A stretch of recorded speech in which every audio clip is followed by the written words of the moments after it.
अस्सलाम वालेकुम व्यूअर्स, मैं हूं शाकिर सोलंकी। व्यूअर्स, आज हम बात करेंगे मौलाना फजल रहमान के हवाले से कि मौलाना फजल रहमान हुकूमत के खिलाफ एक और एहतजाजी तहरीक की तैयारी कर रहे हैं और उसके लिए शेड्यूल भी तैयार कर लिया गया है। इस पर आज डिटेल में बात करेंगे कि नून लीग और पीपल्स पार्टी उनको मुशावरत में शामिल नहीं किया, बाकी जो जमातें हैं वो मौलाना के साथ ऑन बोर्ड हैं। तो आज मौलाना फजल रहमान सऊदी अरब से उम्रे की अदायगी के बाद वतन वापस पहुंचे हैं और रात 12 बजे पहुंचना है, लेकिन इस वक्त जब आप वीडियो देख रहे होंगे मौलाना इस्लामाबाद में पहुंच चुके होंगे। तो इस पर बात करेंगे, लेकिन उससे पहले तफसील में जाने से पहले दोस्तों से गुजारिश होगी कि जिन दोस्तों ने मेरा चैनल सब्सक्राइब नहीं किया वो चैनल को सब्सक्राइब करें। अगर प्रोग्राम अच्छा लगे तो इसको शेयर भी करें, लाइक भी करें और कमेंट्स भी करें। तो व्यूअर्स, मौलाना फजल रहमान आज़ादी मार्च के बाद मौलाना ने अब नई तहरीक का ऐलान कर दिया है और फैसला कर लिया है कि अब मुल्क भर में फिर से कन्वेंशन बुलाए जाएंगे और मुल्क के बड़े जो शहर हैं उनमें कन्वेंशन किए जाएंगे, लेकिन इनमें पीपल्स पार्टी और नून लीग दोनों को मौलाना ने ऑन बोर्ड नहीं रखा। नून और पीपल्स पार्टी से मौलाना ने राहें जुदा कर दी हैं और क्योंकि जो आर्मी एक्ट तरमीमी बिल था उस पर मौलाना फजल रहमान को न नून लीग ने एतमाद में लिया था, मुशावरत की थी, और ना ही पीपल्स पार्टी ने, जिस पर मौलाना दोनों जमातों के साथ नाराज नज़र आ रहे हैं। और उन्होंने प्रेस कॉन्फ्रेंस भी की थी। सऊदी उम्रे पर जाने से पहले मौलाना ने जो रबर कमेटी में 9 जमातें थीं उनमें से 6 जमातों यानी JUI समेत 6 जमातों का मुश्तरका मुशावरती इजलास भी बुलाया था, जिसमें महमूद खान अचकजई, आफ्ताब शेरपाओ, मीर हासिल बिजंजो, प्रोफेसर साजिद मीर और अवैस नूरानी ने शिरकत की थी। तो उसमें मौलाना बरहमी का इजहार भी कर चुके थे पीपल्स पार्टी और नून लीग के हवाले से। लेकिन उसके बाद फिर मौलाना जब सऊदी अरब जा रहे थे तो कराची, इस्लामाबाद से कराची गए और कराची में उन्होंने मौलाना ने आसिफ अली जरदारी से मुलाकात की थी। वो मुलाकात बज़ाहिर तो आसिफ अली जरदारी की तीमारदारी के लिए थी, तबाह कुर्सी के लिए थी, क्योंकि आसिफ अली जरदारी बीमार हैं। और तस्वीर जो आई थी उसमें भी आसिफ अली जरदारी बेड पर लेटे हुए हैं, मौलाना फजल रहमान सोफे पर बैठे हैं, उनकी अयादत कर रहे हैं। लेकिन इस अयादत की मुलाकात ज़ाहिर है जब सियासतदान दो पॉलिटिशियन मिलते हैं तो सियासी गुफ्तगू हो रही होती है। तो मौलाना ने, हमारे ज़राए बता रहे हैं कि गिले शिकवे उन्होंने पीपल्स पार्टी के साथ किए कि पीपल्स पार्टी ने एतमाद में नहीं लिया आर्मी एक्ट पर और हिमायत कर दी। हमने जबकि आज़ादी मार्च में अपना प्लेटफार्म, अपना स्टेज जो है हवाले कर दिया था नून के भी, पीपल्स पार्टी के भी, और हर मरहले पर, हर फैसले में हमने नून लीग को, पीपल्स पार्टी को, तमाम अपोजिशन जमातों को एतमाद में लिया। लेकिन पीपल्स पार्टी और नून लीग ने हमें आर्मी एक्ट तरमीमी बिल के मामले पर इग्नोर कर दिया, हमें अहमियत नहीं दी। ये गिले शिकवे मौलाना ने आसिफ अली जरदारी से भी किए हैं। उसके बाद मौलाना अब वापस आ रहे हैं तो ये शेड्यूल JUI ने तैयार कर लिया है कि जिसमें पख्तूनख्वा मिली अवामी पार्टी से मुशावरत की गई है और जो जमीयत उलमा पाकिस्तान है उनसे मुशावरत की गई है, जमीयत अहल हदीस से मुशावरत की गई है, नेशनल पार्टी से मुशावरत की गई है और कौमी वतन पार्टी से। ये 5 जमातें हैं, छठी है JUI दायर है। 6 जमातों का ये एहतजाजी तहरीक होगी। ANP को भी मौलाना ने मुशावरत में शामिल नहीं किया पीपल्स पार्टी और नून लीग के साथ, क्योंकि ANP ने भी हिमायत की थी आर्मी एक्ट तरमीमी बिल की और मौलाना से उन्होंने भी मुशावरत नहीं की थी। तो ANP को भी मौलाना ने नहीं बुलाया था, अब भी उनको ऑन बोर्ड नहीं लिया। तो 5 फरवरी से मौलाना फजल रहमान एहतजाजी तहरीक का आगाज़ करने जा रहे हैं। 5 फरवरी यौम यकजहती कश्मीर है और कश्मीरी भाइयों के साथ इज़हार यकजहती के तौर पर 5 फरवरी को इस्लामाबाद में कन्वेंशन होगा, जिसमें आफ्ताब शेरपाओ, महमूद खान अचकजई, हासिल बिसंजो, प्रोफेसर साजिद मीर और अवैस नूरानी। मौलाना अवैस नूरानी की वालदा का इंतकाल हुआ है तो ज़ाहिर है फ़िलहाल वो अपने सोग में हैं, अल्लाह उनकी वालदा की मग़फ़िरत फरमाए।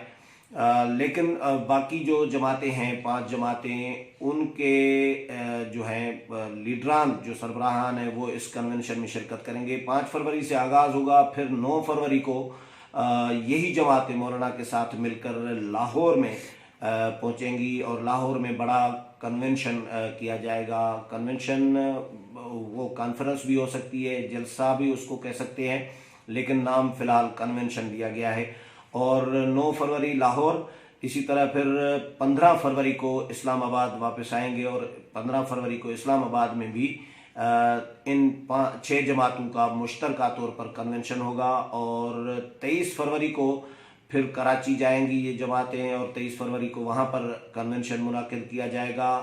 1 मार्च को फिर पेशावर जाएंगी ये 6 जमातें और मौलाना इस एहतजाजी तहरीक की क़यादत कर रहे हैं। पहले मरहले में, अब जो ये जो दूसरा मरहला है एहतजाजी तहरीक का, इसके पहले मरहले में मौलाना ने कन्वेंशन के लिए शेड्यूल तैयार कर लिया है और उसके बाद फिर इन्हीं जमातों के साथ मुशावरत की जाएगी कि अब आगे का लाया अमल क्या होना चाहिए, क्योंकि मौलाना इस इंतज़ार में भी हैं कि इत्तेहादियों और हुकूमत के दरमियान, पीटीआई और उनके इत्तेहादियों के दरमियान जो इस वक्त चपकलश चल रही है, जो मसाइल चल रहे हैं, इत्तेहादी नाराज़ हैं। कुछ दिनों के लिए लगा था कि इत्तेहादी ऑन बोर्ड हो गए हैं हुकूमत के साथ, लेकिन इत्तेहादी अभी भी किराए इत्तेहादियों की चल रही है, रोना धोना चल रहा है और मसाइल हल नहीं हुए। आज बिलावल भुट्टो जरदारी से भी हमने डिस्कस किया, फिर मैं परवेज़ इलाही को भी सुन रहा था, तो इत्तेहादी अभी मुतमईन नहीं है। तो मौलाना इस इंतज़ार में भी हैं कि जो उनको कमिटमेंट दी गई थी आज़ादी मार्च के दिनों में, हो सकता है उस कमिटमेंट पर कब अमल होता है, क्या होता है, अभी चीज़ें क्लियर होना बाकी है। अभी फिल वक्त हतमी तौर पर कुछ नहीं कहा जा सकता कि हुकूमत कब जाएगी, कब नहीं जाएगी, महीना चलेगी या 6 महीने चलेगी या मज़ीद चलेगी, ये कुछ नहीं कहा जा सकता, क्योंकि पाकिस्तान में वैसे भी गैर यकीनी की सूरत हाल होती है। पॉलिटिकल अदम इस्तेकाम जो होता है वो हर वक्त 70 सालों से ये रहा है, हमारा अलमिया, इस पूरी कौम का अलमिया रहा है ये कि अदम इस्तेकाम होता है, गैर यकीनी की सूरत हाल होती है, किसी भी वक्त कुछ भी हो सकता है। मीर ज़फ़रुल्लाह खान जमाली दोपहर को कह रहे थे कि मैं नहीं जा रहा, मैं इस्तीफ़ा नहीं दे रहा, मेरी हुकूमत मजबूत है, बड़े दावे किए थे, मैं भी यहाँ पर ही था, लेकिन तो उसी दिन ही हमने देखा जिस वक्त मीर ज़फ़रुल्लाह जमाली कह रहे थे कि मेरी हुकूमत मजबूत है, मैं कहीं नहीं जा रहा, उसके घंटे 2 घंटे के बाद उनको रिज़ाइन करना पड़ा था, इस्तीफ़ा देना पड़ा था। तो ये मसले मसाइल हुकूमतों के लिए होते हैं। पीटीआई की हुकूमत कमज़ोर हुई है, इसमें कोई शक नहीं है, क्योंकि जिस तरह इत्तेहादी उनके साथ पहले खड़े थे कंधा कंधे में मिलाकर इमरान खान के साथ, अब वो इत्तेहादियों ने जो पिलर हैं हुकूमत के, इत्तेहादी पिलर ही है ना, उन्होंने पिलर्स को हिलाना शुरू कर दिया है। तो हुकूमत की कश्ती जो है इक़्तिदार की, वो हिचकोले अभी भी खा रही है, अभी भी हुकूमत के लिए कोई सुकून नहीं है। जिस तरह इमरान खान कह रहे थे लोगों को कि सुकून तो कब्र में मिलेगा, तो ज़ाहिर है कब्र में सुकून मिलना है, तो इमरान खान की हुकूमत भी अभी सुकून में नहीं है, इत्तेहादी अभी भी नाराज़ हैं। अब वेट एंड सी की पोजीशन इस वक्त चल रही है। मौलाना भी इंतज़ार कर रहे हैं, फिर मौलाना नून लीग की तरफ भी देख रहे हैं, पीपल्स पार्टी की तरफ भी देख रहे हैं कि वो आगे क्या पॉलिसी अपनाते हैं। नून लीग, क्योंकि मुज़ाकरात